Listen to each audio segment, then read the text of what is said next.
مثلا اسمه مرحبا يسون الزوف الاول نرزات المغرب يتسنى الزوف الاول لا كوفرتو سبيسيال كي تغطيه الخاصه تكمل الساكي هذا الاخر ان شاء الله في التغطيه كي السيفاد نهضر شويه في مسلمن في لا كوميونيتي مسلمن سورتو لا كوميونيتي المغربيين المغرب تونس الجزائر وكينيك تينيك ناس القوه رغونا دي فرنسا سيكفاد نهضر في السند نهضر شويه في ريسبونسابيلتي نسن في تيمساين نسن شو لا ريسبونسابيلتي لا كوميونيتي كي مسلمان ما كوميونيتي مغربيين دي فرنسا دي لي حاله كي نثواغي تاكي قدرنا كدي فرنسا اشو زمرا نخدم نكوني اشو زمرا نخدم اشو زمرا نخدم ثاني اشو السبا نكون صرا كوميونيتي كي ونسارع فوس كفوس نسارع اوليون اشي مي الوكاداكي يخدم شوالكا تصفان صغرنا اشو امغارنا مقارنه لو كوميونيتي اشو زمرا نخدم اشو نقصن تغرسن باش فون دي جوناكي اسكي لا ريسبونسابيلتي داغن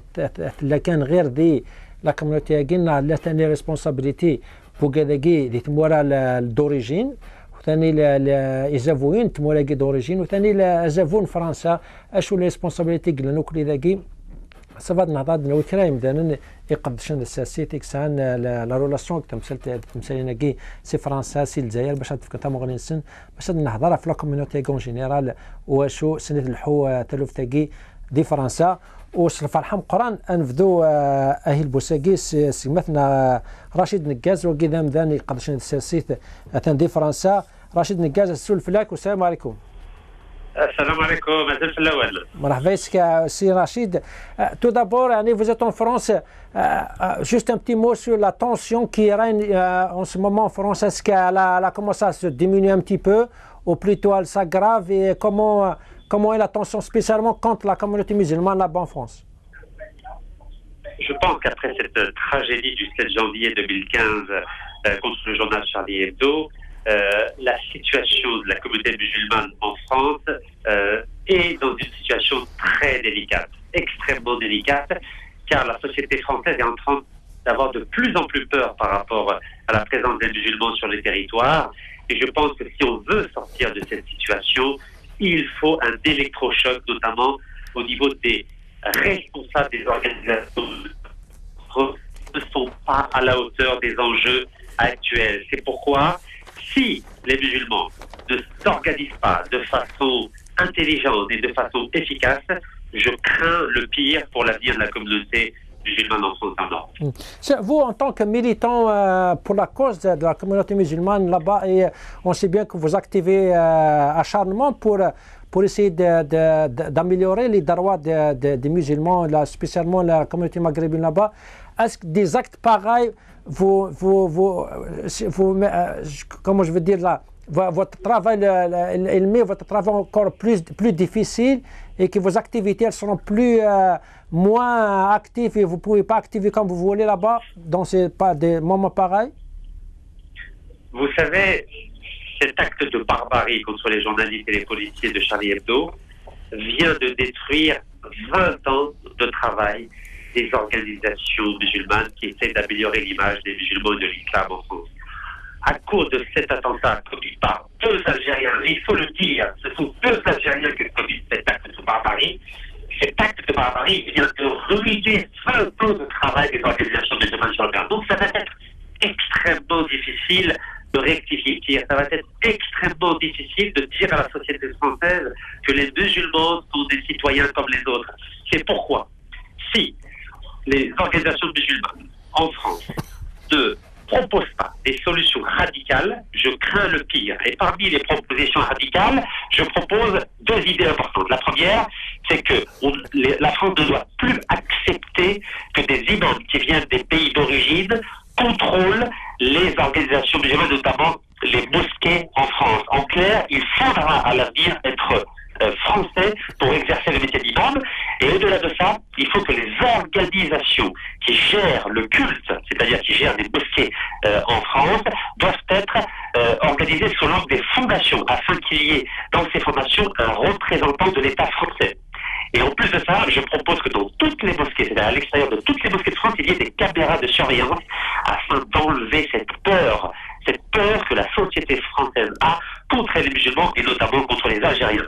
Car avec cet acte-là, la société française n'aura plus confiance aux Algériens. Et pour moi, qui suis un militant des droits de l'homme et un Algérien convaincu, pour moi, c'est un drame. C'est pourquoi il faut des mesures fortes pour essayer de rectifier le tir et faire en sorte que la situation ne s'empire pas dans les années à venir. Monsieur Rachid, qu'est-ce que vous en dites des paroles de Monsieur Luc Besson? Il a écrit une lettre à la communauté musulmane.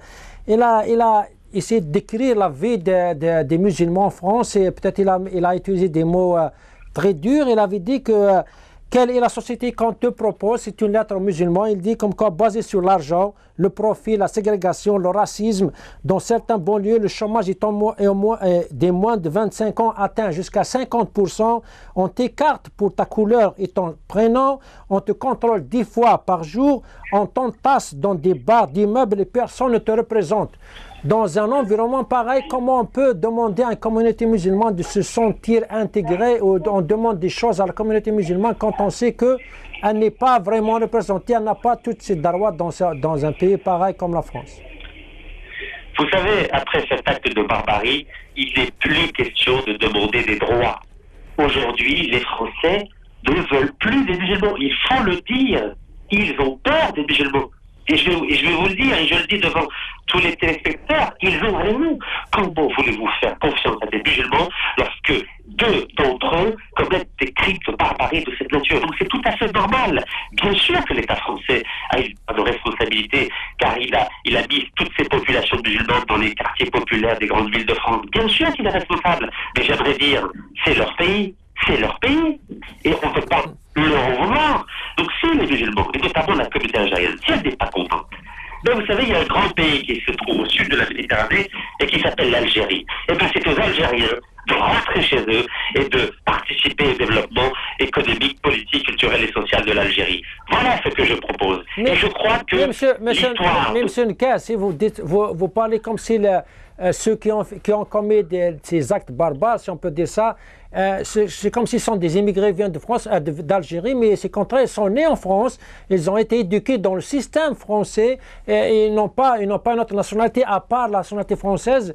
Dans ce cas-là, comment on peut dire comme quoi ils doivent sortir et rentrer chez eux, mais eux, ils sont français?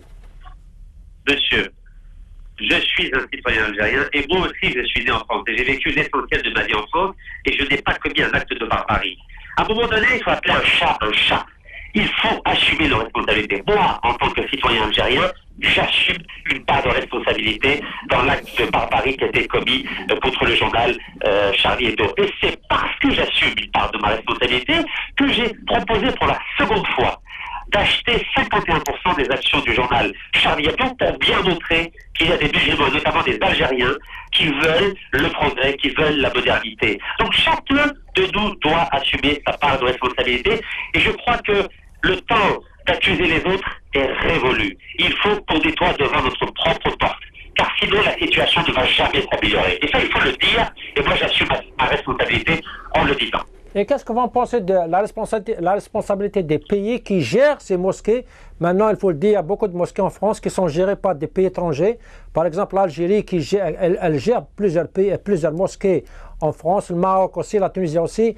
À votre avis, c'est quoi la responsabilité de ces régimes ou de ces pays envers leur communauté en France? Écoutez, là aussi, je vais être très clair. Si j'étais le gouvernement français, je n'accepterais jamais qu'un État étranger gère des mosquées dans mon propre pays. Donc, ni l'Algérie, ni le Maroc, ni la Turquie n'ont à gérer des lieux de culte. Ils devraient plutôt s'occuper de gérer leur propre pays. Et moi, en tant que citoyen algérien, je demande à mon gouvernement de ne plus s'occuper des lieux de culte. C'est à la France de s'occuper des lieux de culte et je demande au gouvernement français d'accorder pour les lieux de culte musulmans le même statut que celui qu'ont les lieux de culte religieux en Alsace et en Lorraine, parce que dans ces départements-là, eh bien, sachez que c'est l'État qui finance les lieux de culte. Il faut que la France arrête son hypocrisie et fasse appel à des pays étrangers pour gérer des lieux de culte musulmans en France. Donc voilà la nouvelle politique qu'il faut adopter. Comment on peut expliquer, M. Kaz, le différent entre les membres de la communauté musulmane et surtout la communauté maghrébine? Il y a vraiment un grand différent. Il y a il y a des mosquées qui sont gérées par différentes communautés, il y a des mosquées qui ne s'entendent pas avec d'autres mosquées. Et en plus, il n'y a pas une activité des musulmans, il n'y a pas un lobby, si je peux dire ça. Par exemple, ici en Angleterre, il y a un vrai lobby musulman, surtout asiatique, qui influence sur la politique du pays. Mais chez vous en France, il n'y a pas vraiment cette force qui peut influencer, qui peut dire un mot dans la politique française. Vous savez, le problème des organisations musulmanes, c'est qu'elles sont toutes infiltrées par les gouvernements d'origine, que ce soit le gouvernement algérien, marocain ou turc. Donc, tant que vous avez des gouvernements qui infiltrent ces organisations musulmanes, jamais ces organisations musulmanes en France vont être organisées et jamais elles pourront faire du lobbying sur le gouvernement français. Il est là le problème. C'est pourquoi, tant qu'on n'a pas des luttes qui sont gérées directement par des citoyens français, avec des diplômes d'imams délivrés par des instituts français, la situation ne va jamais s'améliorer. Un dernier mot, M. Nekaz. Est-ce que vous pensez que ce que vivent maintenant la communauté musulmane en France fait partie de la communauté musulmane en général, et ce qui se passe en dehors de la France, comme en Syrie, en Irak, il y a une petite influence directe ou indirecte sur les agissements de ces individus? Vous savez, malheureusement, cet acte de barbarie va faire le jeu du Front National et des partis de droite en général, et les grands perdants, ça va être la communauté musulmane, que ce soit les Arabes, les Berbères, que ce soit les Noirs. C'est eux les grands perdants de cet acte de barbarie. Et comme il n'y a pas d'organisation et de lobby musulman en France, eh ben je crains le pire pour les années à venir. Et c'est comme ça que le Front National et le parti de l'UMP va en profiter au grand dam de notre communauté. Une petite dernière question, M. Nekaz. En tant que militant, en tant que membre des associations qui est active pour les droits des musulmans là-bas, c'est quoi votre rôle en ce moment? Qu'est-ce que vous pouvez faire pour apaiser les esprits et pour montrer le vrai visage de la communauté, si je peux dire? Excusez-moi, est-ce que vous pouvez reposer la question parce que je ne l'ai pas bien entendu? Je voulais savoir, vous, en tant que militant de la cause communautaire musulmane et les minorités là-bas, c'est quoi votre devoir ou votre plan maintenant pour essayer d'apaiser les esprits et essayer de calmer les esprits, si je peux, en France en ce moment? Aujourd'hui, la chose qu'il y a à faire, c'est montrer à la communauté musulmane qu'il faut qu'elle soit exemplaire. Si elle n'est pas exemplaire dans ses discours, dans son comportement, dans ses projets, la société française va se refermer sur elle-même et va les stigmatiser davantage. Aujourd'hui, c'est au niveau du discours et du comportement qu'il faut montrer que le musulman exemplaire est capable de garantir, j'aimerais dire, la confiance et de générer la confiance de l'ensemble de la société française. Monsieur Nekaz, Rachid Nekaz, je vous remercie beaucoup pour votre intervention. Barakallahu fik, سي رشيد نكاز وقي ذم ذن قدشين السياسيت يسولنا سوناس سي فرنسا يعطيك الصحة. سي رشيد نكاز تراضو حار أمريكان وكي ساق مثلا العربي زويمية وقي ذم ذن قدشين السياسيت وستر العربي زويمية زوف لك والسلام عليكم. شبي ضربيك زمان على الخير وكذا سي العربي زويمية سي تيكرتنا تنطف دونك يتمثل يستمسك كيف نهضر في لا كوميونيتي مسلمانه كي يكتاشين دي فرنسا لا ريسبونسابيلتي نس شو المسؤوليه نس ماس رشيد نكاز وكيناتي ديريكت كوم كوا نكني سي مسلمان نكني لا ريسبونسابيلتي مزوره في الحاله نتاع كنكونوا زميرا نطلب يتموراكين برا عافكن اعزلنا عافكن يزرفاننا ما لا نكوني واش نتسولي راه شكلاقن يعني ادوم قدم الهنا قدم نصح الاسلام اش دينا نسيناك مشكات ولا السين غيرنا سين النار هذه خدم الامر نتاعي خدمنا كذا فرنسا ونزميرا نسكت ونزميرا مثلا زمانا سكتون وهناك ترى الخساره ودي خسرنا الخساره مقرات الى كوميونيتي مسلمان دي فرنسا لي ريسبونسابل امزورا وين كورا هذه تولف ثقيل نكني سي مسلمن لقنا ربي راونا وثاني نايك نسيناك بالك يمكن تولي ثم غنيناس نايك الى قتي موران برا كونترولين الجوامع كيكنا دي فرنسا كل تمورتي ساكره الجوامع كونترولين دي فرنسا انك وكذا قال قد حفصن الى فرنسا تشكمي مانيس بس اتمنع وكذا تشكمي مانسن باش تخفن شويه لي ديفيرون الخلافات كلان اونتر لي كوميونيتي مسلمان دي فرنسا يغانا ديك مثلا العربي زواميه وكي هذا مدني قدشن دي ساسيت سي امريكان واستل العربي زواميه زول فلاك والسلام عليكم اخي. Je vous remercie d'avoir accepté notre invitation. Tout d'abord, en tant qu'Algérien, vous suivez les événements, ce qui vient de se passer en France. D'après vous, c'est qui le grand perdant dans tout ce blabla médiatique qui vient de se passer en France? Écoutez, qu'est-ce que la spécificité française, elle est connue.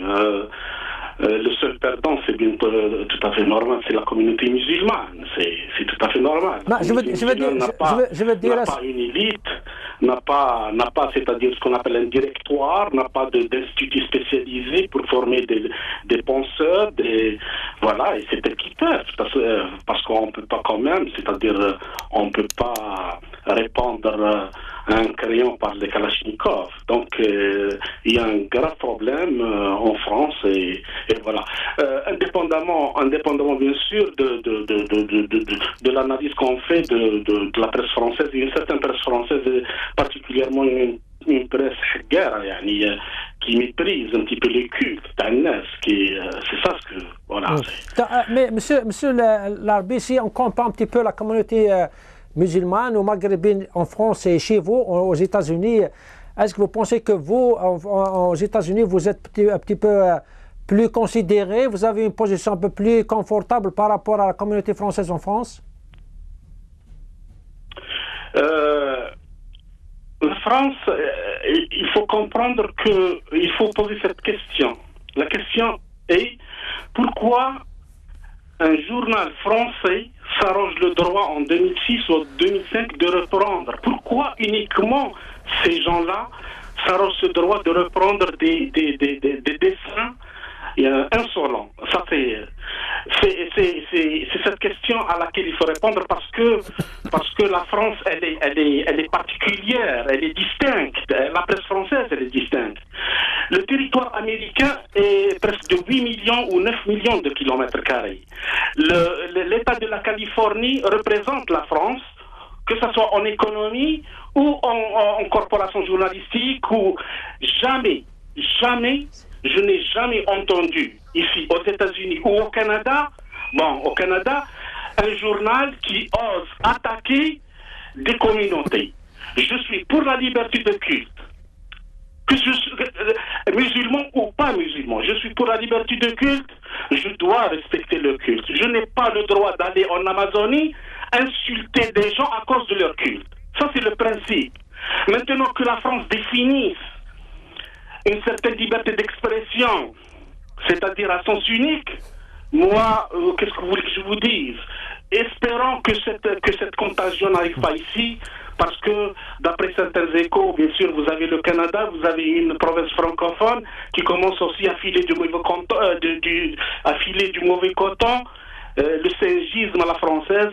Et j'ai peur aussi que ce que fait une certaine presse française risque un petit peu de déborder, d'arriver là où, dans des sociétés qui ont bâti leur démocratie sur le communautarisme et sur le respect et la liberté du culte. Monsieur Larbi, peut-être ici en France, on parle de 11 septembre français par rapport à 11 septembre américain. Peut-être la seule différence ou la plus grande différence entre les deux événements, c'est que ceux qui ont commis le 11 septembre américain, la plupart sont des étrangers, ils viennent de l'extérieur.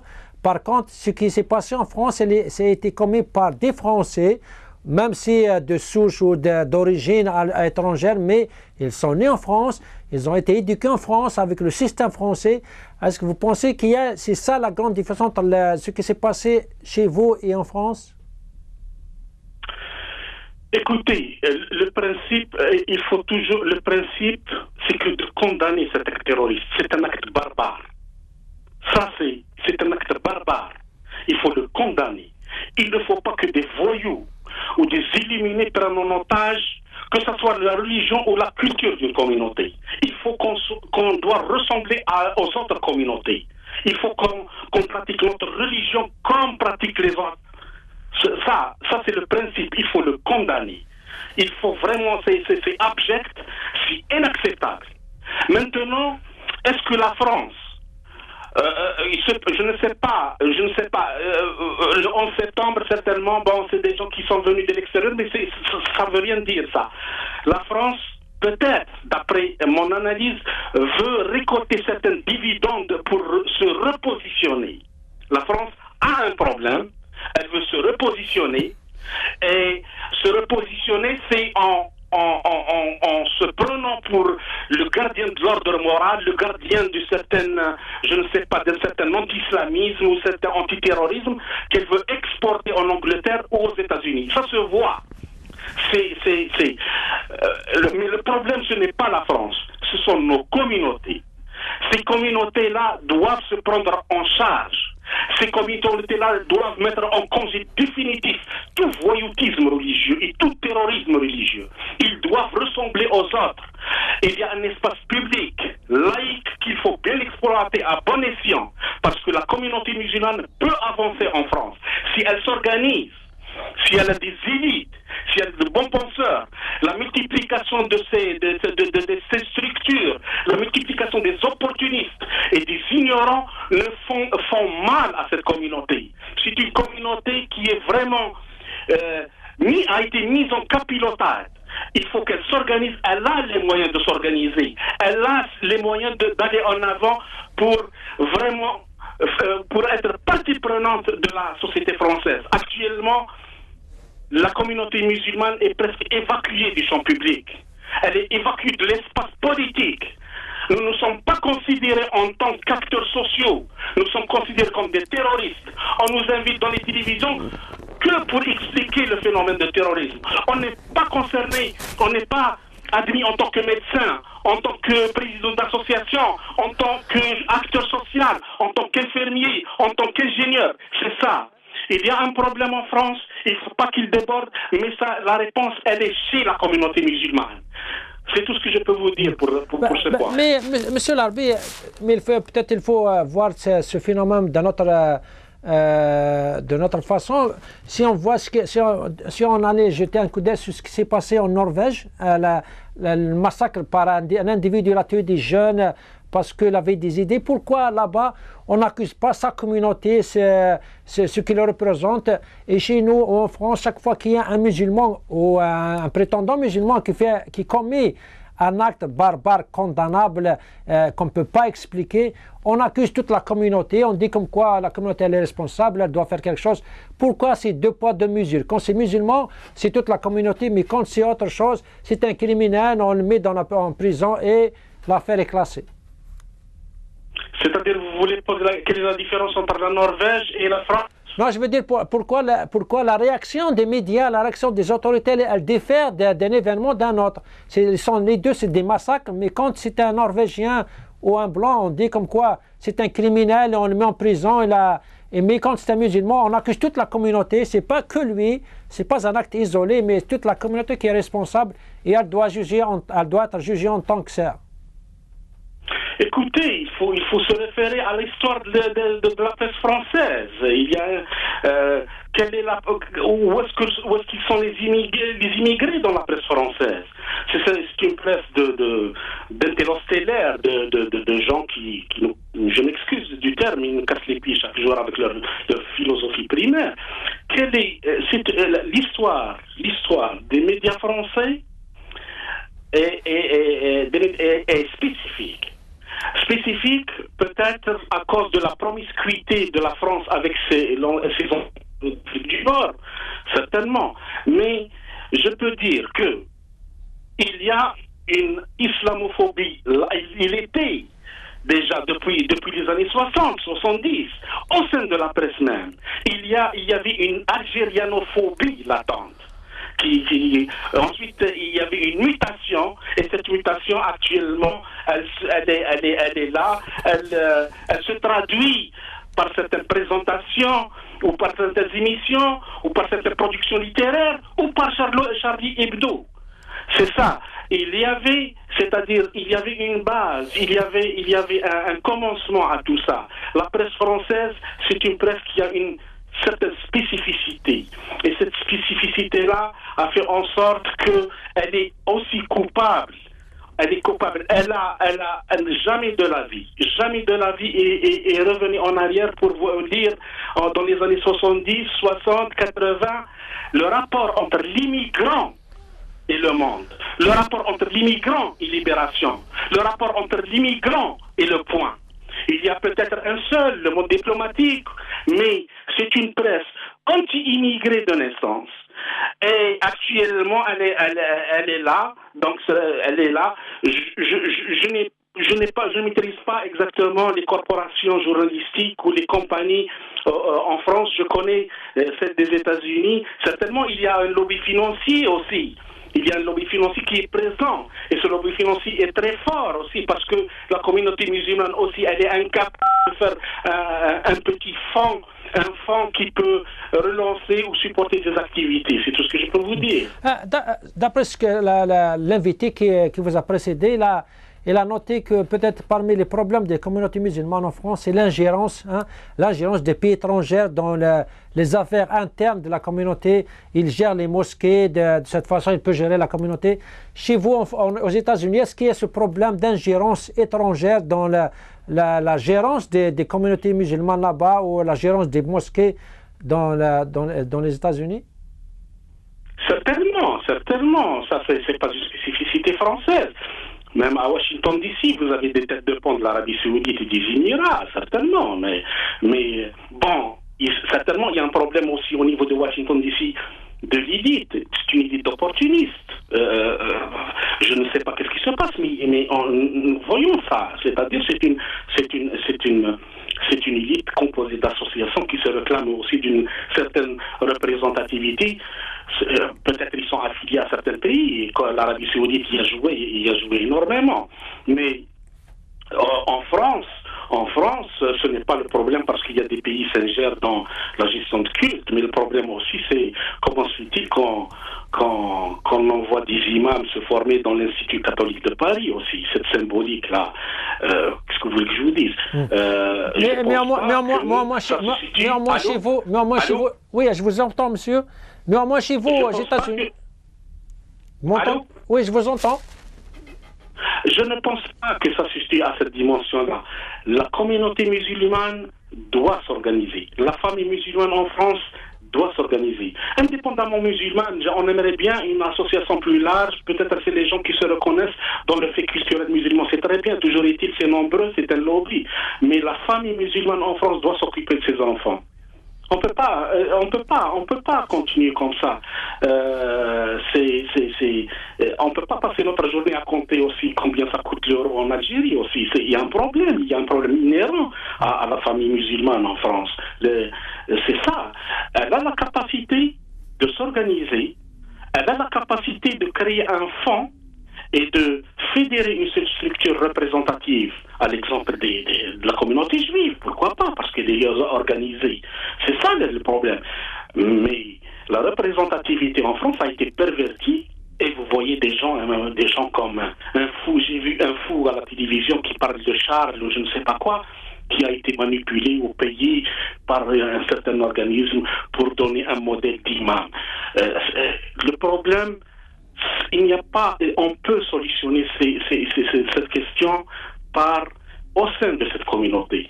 Et on peut la solutionner par la promotion de la pensée, par la promotion du débat civilisé, pas à l'aide de Kalachnikov, à l'aide de deux jeunes qui sont partis quelque part au Yémen et ils sont revenus pour faire un massacre et tuer Monsieur Larbi, si on revient un petit peu à la communauté musulmane chez vous aux États-Unis ou à Washington DC, est-ce que vous pensez que vous êtes représenté par des représentants qui travaillent pour la communauté? Est-ce que vous sentez qu'il y a un lobby musulman là-bas qui peut influencer sur la politique des États-Unis?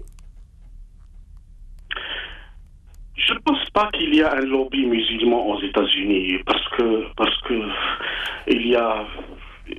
on va peut-être affronter ce problème. On va affronter ce problème-là parce que après le 11 septembre, on a vu naître un certain opportunisme où vous voyez des gens qui sont allés au département d'État et à la Maison Blanche se réclamer de la communauté musulmane et d'aider l'administration américaine et par voie de conséquence recevoir des subventions. Quelqu'un a dit qu'il vaut mieux aller réparer la mosquée Omar ibn al-As au Caire pour donner une belle image des États-Unis, puis ça a disparu les 3 millions de dollars. Il y a des voleurs, il y a beaucoup de voleurs, qui leur métier c'est ça, parce qu'il faut vivre. Et la représentativité, se réclamer de représentants de musulmans fait vivre aussi. Je ne sais pas, M. Chelkomi qui parle à la télévision française, il reçoit ses chèques d'où? On connaît d'où est-ce qu'il reçoit ses chèques. Il y a un carnet de chèques qui fonctionne en France, comme il y a un carnet de chèques qui fonctionne aux États-Unis aussi. Mais vous pouvez dire que les États-Unis, c'est sur le plan de territoire, nous ne sommes pas dans le contexte confrérique français. Et la France, la vitesse du racisme, la vitesse de l'acte raciste, il se propage très vite. Mais le communautarisme américain donne certaines barricades, certains remparts à peu près à ce que ça se dilue pour le moment. Mais l'exemple américain, pour moi, en tant qu'Algérien tout d'abord, j'aime cet exemple parce que personne n'est venu me dire quoi que ce soit, jamais de la vie.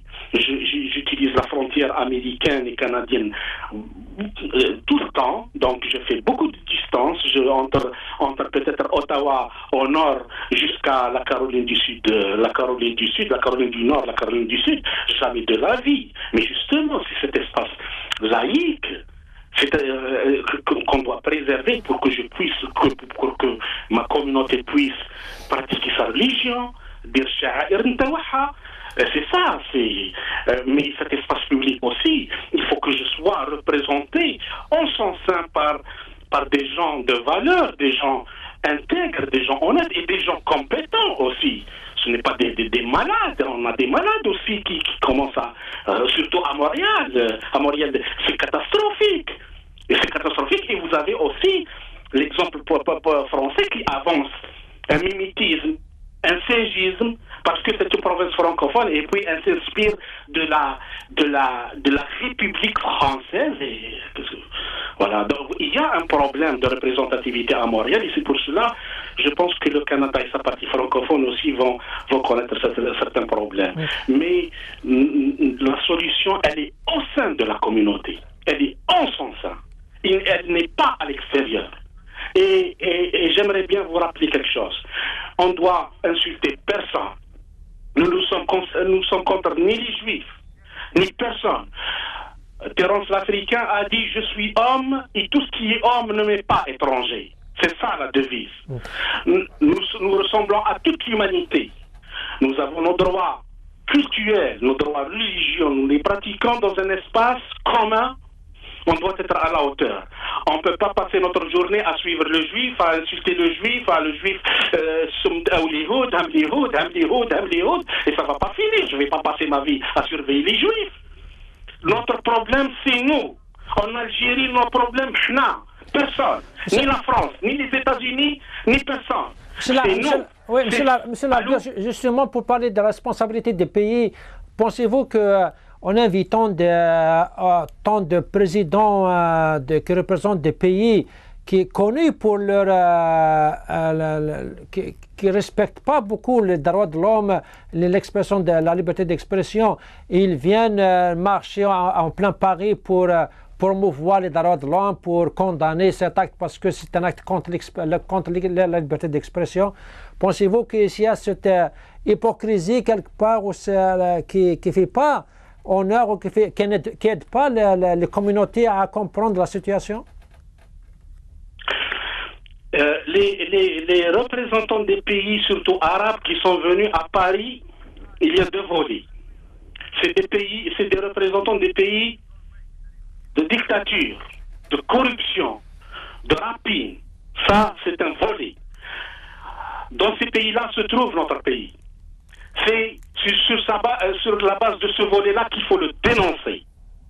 Mais pas dénoncer un pays à cause d'un engagement diplomatique avec la France. Monsieur. Il ne faut pas aussi qu'on va passer notre temps à donner des leçons à ce. D'accord, on critique. Mais on ne peut pas se permettre de. Monsieur Larbia, je vous en prie, là, si vous me permettez, vous restez avec nous. On va y aller pour une petite pause. Puis on revient. Maintenant, استمع نروح حارس في دمشق. مدد نوار غورو.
مرحبا يسون أروح لشويسين بوهي البوساكي تدين البوساكي تكشم ديال كوفرتو سبيسيال التغطية الخاصة يتبدا المغاربة ساكي ذا نقالو التغطية هاكي التغطية قدران بعض النهضار شو قدرانو سناكين شو قدرانو سناكي دي فرنسا زراتي من غيث 12 لاعب فاتك خدمن وجرنان شارلي بدو ثاني ومن بعد شو قدران والسنة ديال الحون الساقي بعض النهضار شويه في لا كوميونيتي ميزيلمان كينا الجاليات الاسلاميه سورتو الجاليه المغاربيه الكوميونيتي مغربيين اللي تعيشين دي فرنسا انا تعيشين اون جينيرال مراقين برا اشو لا ريسبونسابيلتي نسن يمدبرن لي كوميونيتي كي اشو لا قد خدمنا اشو خدمنا راه واشو لا قد خدمنا رزدات باش هذا منعن امداننا ديفونس لا كوميونيتي قد خدمنا تخسرنا متي كذاكي اشو لا ريسبونسابيلتي امداننا كل لي ممبر لا كوميونيتي كي وثاني شو لا ريسبونسابيلتي لي ريجيم اكتشمني منسن دي لا جيستيون لي كوميونيتي كي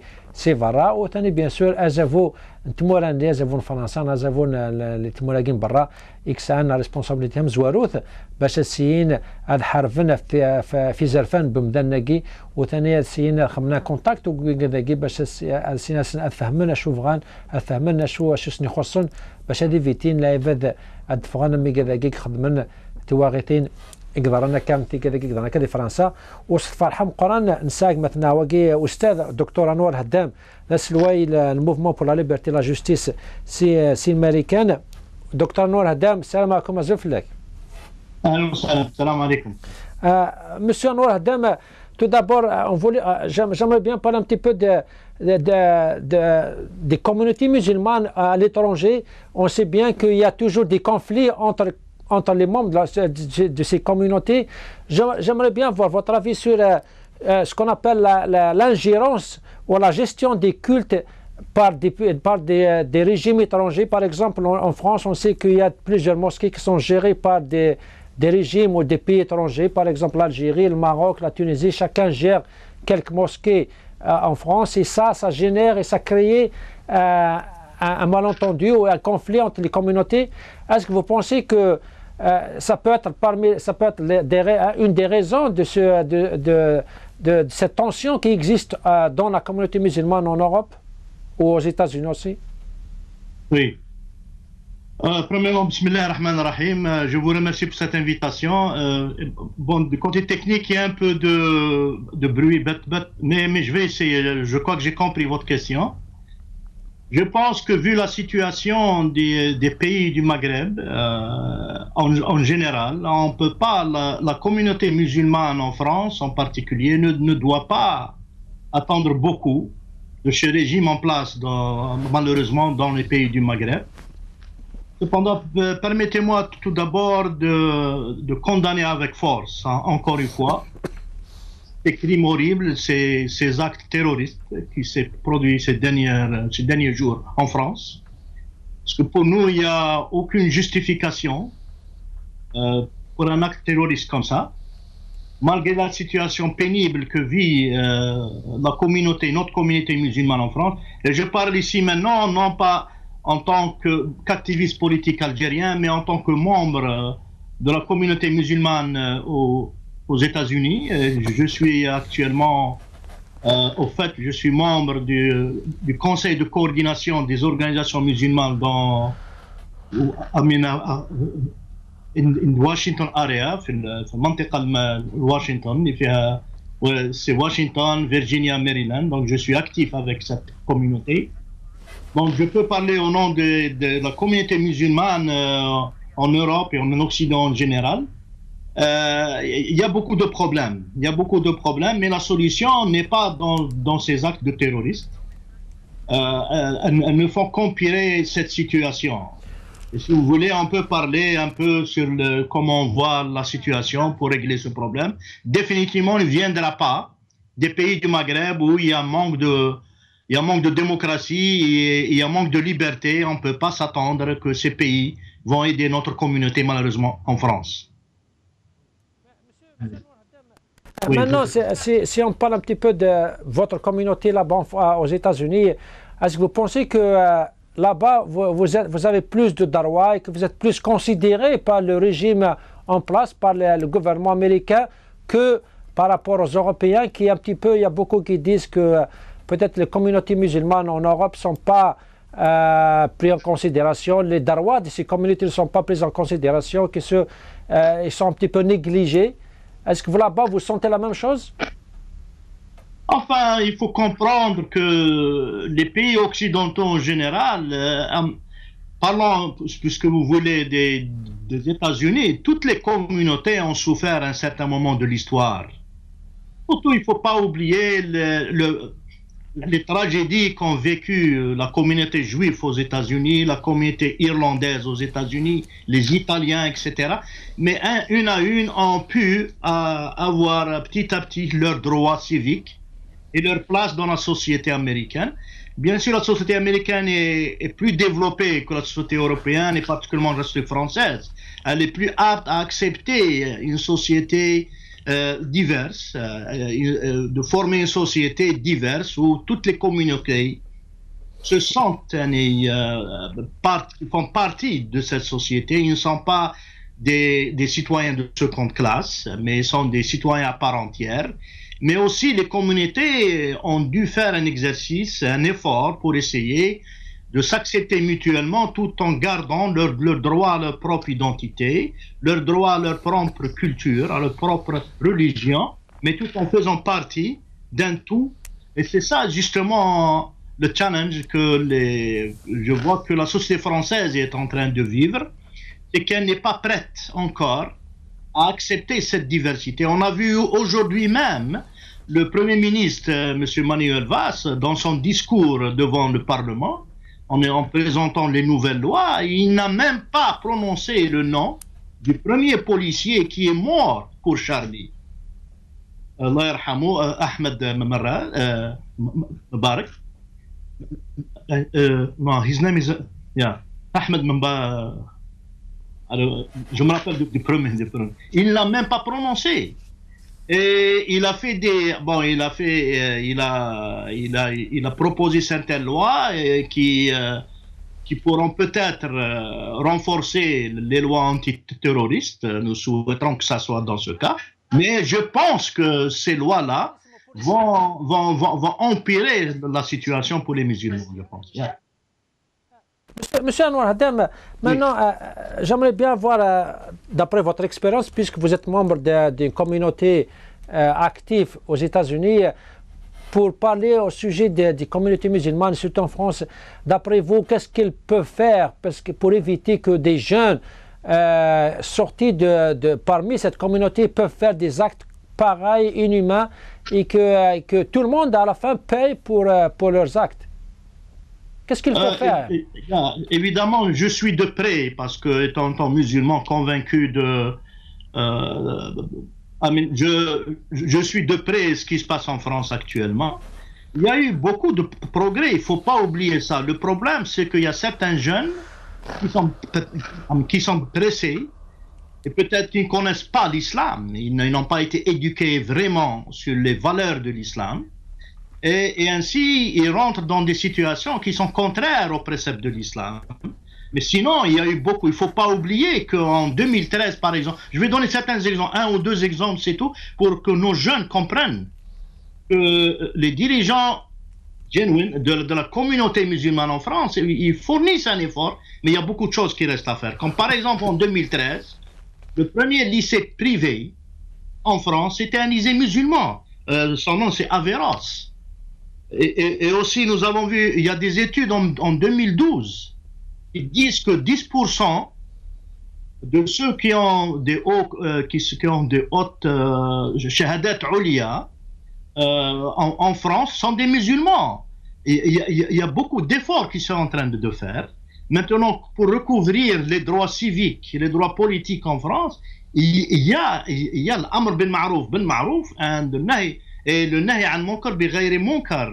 Ils sont en train, certains de la communauté musulmane essayent de fournir des efforts, par exemple, pour essayer de recouvrir leurs droits. Comme par exemple, concernant ce Charlie Hebdo lui-même, ce journal, il y a maintenant des poursuites judiciaires. Parce qu'il n'est en aucun cas nous accepterons cette diffamation et ces c'est au nom de la liberté d'expression.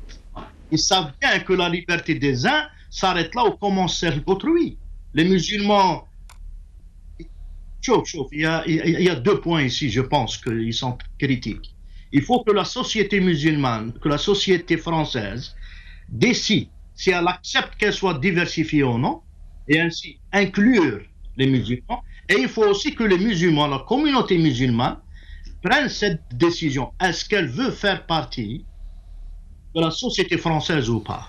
Peut-être. Il faut qu'il y ait des 2 côtés. Il faut qu'il y ait un travail. Et ce travail est en train de se faire actuellement. Monsieur Anwar, il y a ceux qui ont pris cette décision parce que c'est la force des choses, c'est la nature des choses. Maintenant, ils sont partie intégrante de la société française. Maintenant, il reste à faire un travail pacifique, un travail civique pour essayer de se faire accepter tout en gardant leurs droits à leur culture. Est-ce que vous pensez, M. Anwar Haddam, est-ce que peut-être, vous pensez que le plus grand problème, c'est peut-être le représentant de cette communauté, la crédibilité de ces représentants? Vous pensez qu'il y a un problème de ce côté-là, la représentation de cette jeunesse, de cette grande communauté qui se compte par millions plutôt, et que peut-être le représentant ne fait pas ce qu'il faut, et que c'est ça le problème, c'est le problème de la représentativité de cette communauté.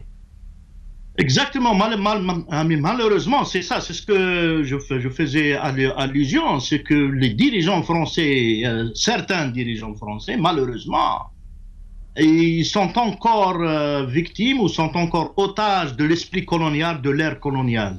Ils n'arrivent pas à accepter le fait que l'islam et les musulmans de France font partie de la France. Ils n'arrivent pas à accepter ça, et ainsi on voit par exemple les autorités françaises essayer d'imposer le leadership de la communauté musulmane, chose qu'ils ne font pas avec les autres communautés. Pourquoi avoir cet état spécial concernant la communauté musulmane? C'est ça le problème. Et ainsi, on voit que les représentants officiels de la communauté musulmane ne représentent pas effectivement cette communauté, mais je voudrais bien que les gens comprennent, et particulièrement nos jeunes, parce qu'il n'y a pas beaucoup d'occasions qu'on parle à nos jeunes, et les moyens de communication sont très minimes. Il faut qu'ils comprennent une chose, on ne peut pas résoudre un problème, on ne peut pas... Oui? Si on revient un petit peu à cette communauté musulmane, il faut dire la vérité aussi que peut-être si on parle un petit peu de l'Angleterre, ici où je vis, le lobby, si je peux dire, le lobby musulman est fort. Il y a des musulmans, surtout asiatiques, qui sont membres du Parlement, membres de plusieurs communes, et qu'ils ont leurs journaux, et ils ont une influence sur la décision politique ici prise en Angleterre. Comment on peut expliquer que en France, malgré le nombre gigantesque des musulmans là-bas, ils ne sont pas capables de s'ingérer politiquement dans le système français, qu'ils n'ont pas une valeur ou un poids politique pour changer le cours politique de la France?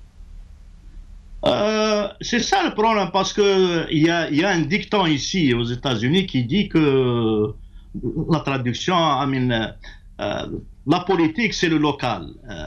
C'est ça le problème, c'est que la société française n'est pas prête à accepter les musulmans au niveau de la société comme faisant partie intégrante de la société française, sauf si elle se déshabille de l'islam. On voit bien que nos sœurs ne sont pas permises de porter le voile dans les écoles publiques, dans la place publique, et ainsi ils veulent forcer les musulmans de se débarrasser de la culture musulmane. Et c'est ça le problème. Et vous pensez pas essentiel. que, monsieur S'ils ne sont pas acceptés localement, ils ne pourront pas accéder à des postes politiques, sauf s'ils se débarrassent de cette identité musulmane, et ils disent que l'identité française, mais qui a défini l'identité française? Tous ceux en France actuellement qui parlent et qui insistent sur l'identité française, comme on nous disait lors de l'époque coloniale, nos ancêtres les Gaulois, on nous a essayé de nous faire inculquer ça. Mais qui sont ces gens-là? Ils sont tous des émigrés français. Ce même Premier ministre-là, qui est très connu pour avoir cette, comment on dirait, ce mépris de la communauté musulmane, il n'est pas français de souche.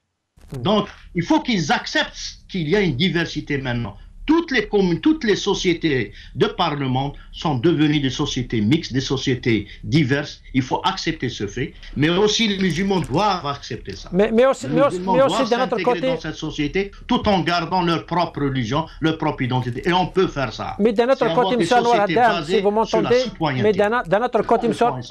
Nouadam, d'un autre côté, peut-être il y a d'autres qui disent que même en France, la communauté musulmane n'est pas à la hauteur, et qu'elle ne donne pas l'image qui peut aider les Français à les accepter.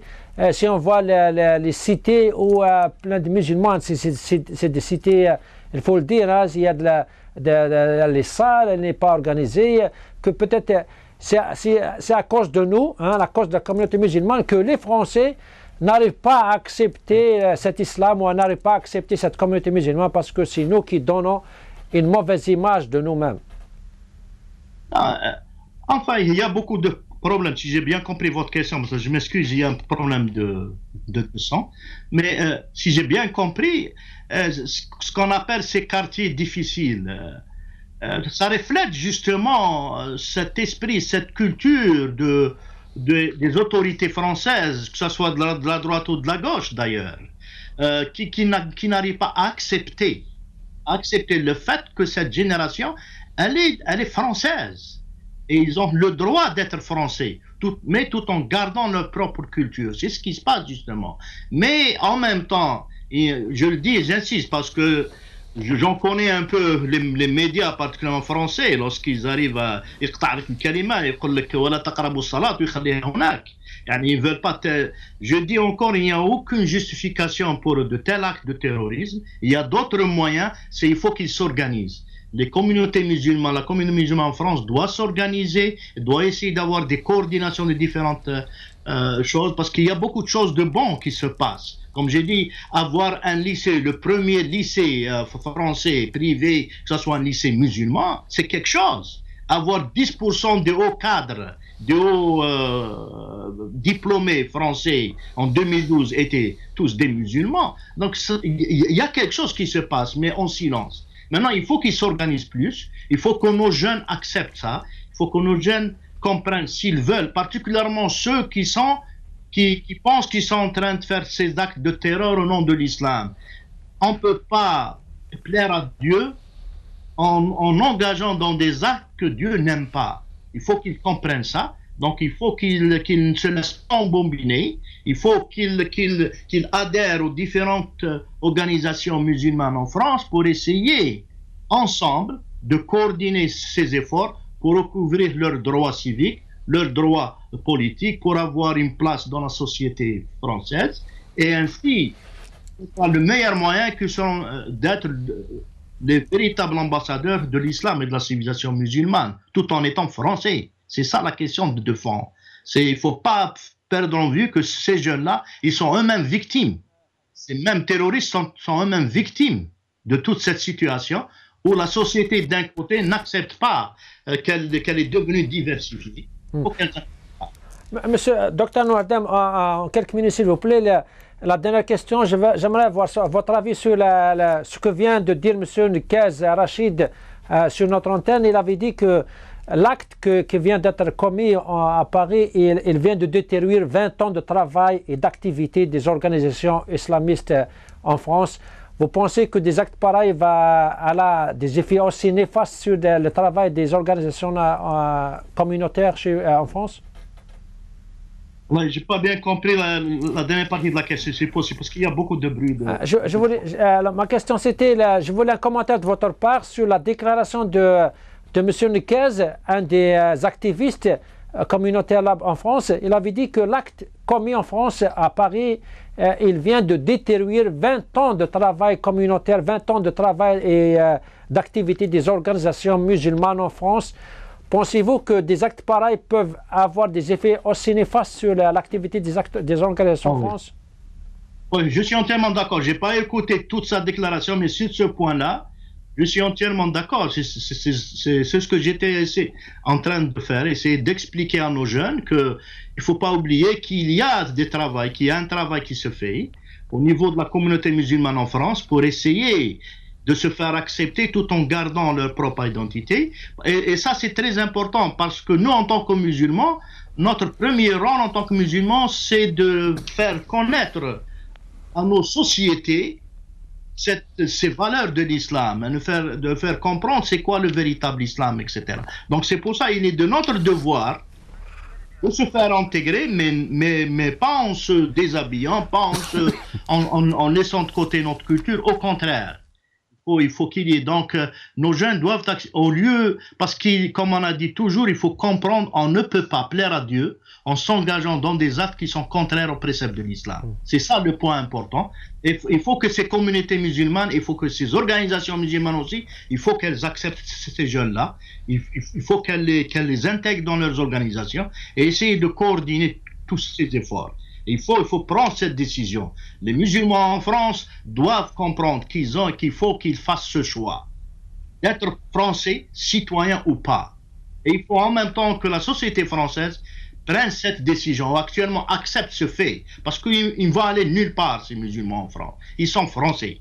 Ils ne pourront pas les faire dégager de la France. Donc ils sont des Français, il faut qu'ils les acceptent à part entière, en acceptant de changer cette notion d'identité française et la faire baser pratiquement sur la citoyenneté. Il faut qu'il y ait des valeurs de citoyenneté qui embrassent toutes les cultures, et ainsi accepter cette diversité. C'est ça nos sociétés dans le 21e siècle. Il faut que tous les musulmans et tous les Français acceptent cette nouvelle situation et travailler ensemble pour s'accepter mutuellement. Docteur... Et ça, c'est un grand travail, mais on pourra le faire. On a réussi, on a fait de grands pas aux États-Unis, on pourra le faire en France actuellement. دكتور أنور هدام، نفس الوقت الموفمون بور لا ليبرتي لا جوستيس أمريكان كي نعطيك الصحة وتنميتك في مغنيقات في كذا شكرا تصيت مثلنا العربي زوامية ورشيد نكاز وكذا كي مداني قداش السياسيت سولنا هذا دوك الناس في فرنسا عندنا خنوي يعطيكم الصحة ميتقيمو كي الناس كم تمزوت عندنا قيم لنا ربي والسلام عليكم.